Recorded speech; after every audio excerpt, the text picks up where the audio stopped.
Thanks for joining me for today's podcast English lesson.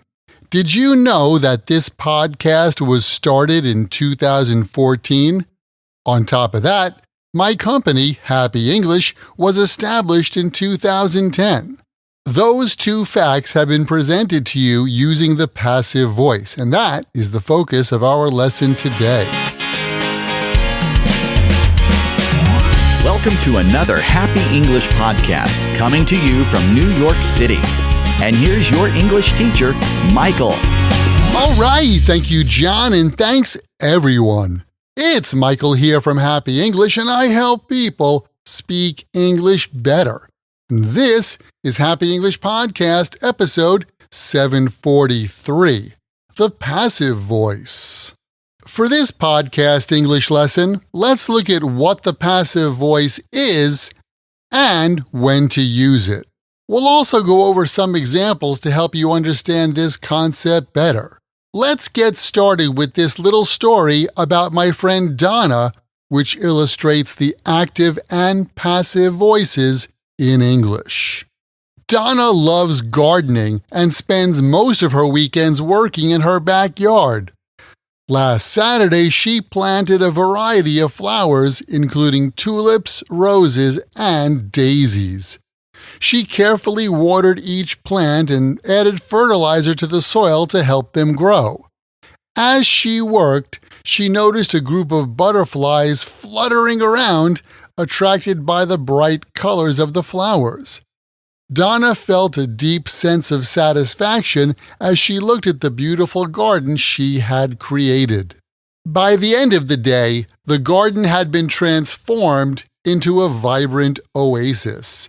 The flowers were planted in neat rows, and the entire area was meticulously organized. The garden was admired by all who passed by, and compliments were given to Donna for her hard work. The butterflies continued to visit the garden, and their presence was enjoyed by everyone who stopped to take in the view.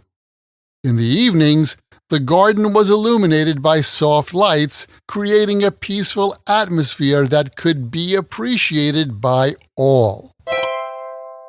You may have already learned that in English, we have two main voices, active voice and passive voice. But do you know what voice means in this context? Basically, the term voice in language refers to how a sentence is made. The voice shows us whether the subject of the sentence is doing the action or receiving the action. When we use the active voice, the subject of the sentence is doing the action.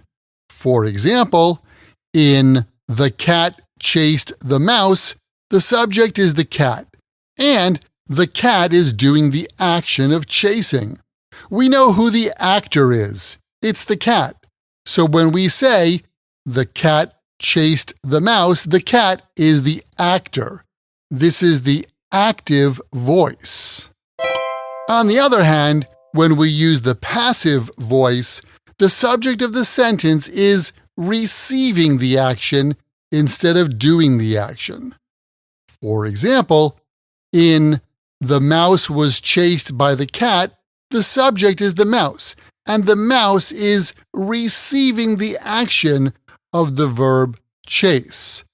We know that the target of the action is the mouse. So when we say, "The mouse was chased by the cat," the mouse is the target. This is the passive voice.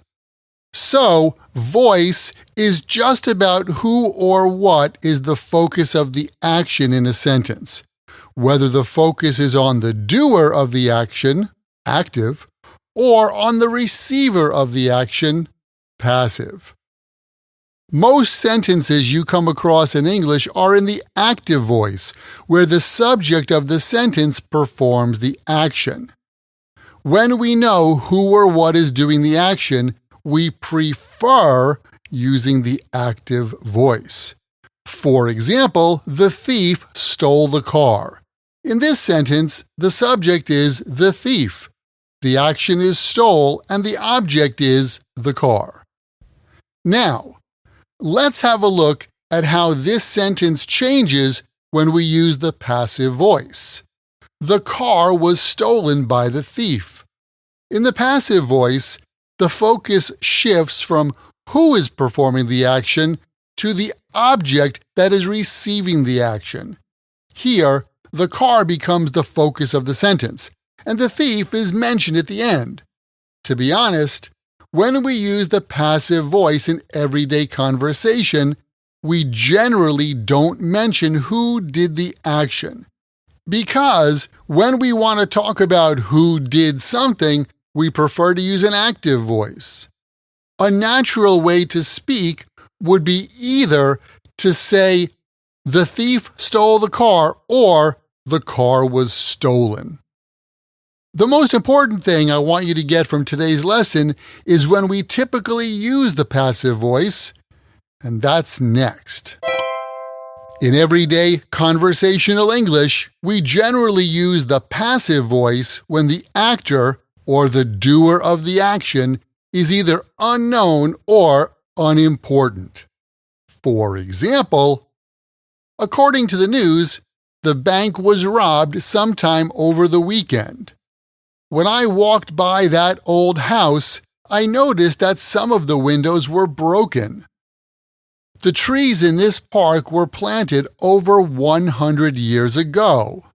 In each of these examples, the focus and the grammatical subject of the sentence is the result of the action. The bank was robbed. The windows were broken, and the trees were planted. Who did the action is either unknown or unimportant for the conversation. Okay, let's take a break there. In the next episode, we'll take a look at how the passive is used in 3 other situations and in various verb tenses.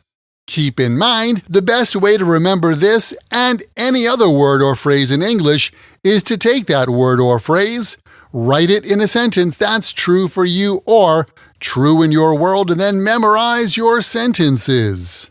Hey, did you know that you can get the chance to practice this kind of English with me directly?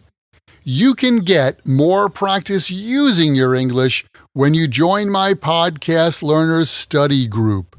There, you can make new friends, join us for live group lessons every week where we practice these podcast lessons together.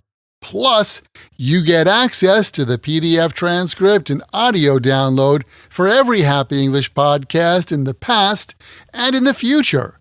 And on top of that, each episode has exercises where you can practice this English point with speaking and writing checked by me. To learn more, just visit myhappyenglish.com and check podcast lesson 743.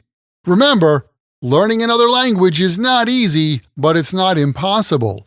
And I'm here to help you on your journey. This podcast was brought to you by Happy English. Please visit myhappyenglish.com. Show your support for Happy English by leaving us a review.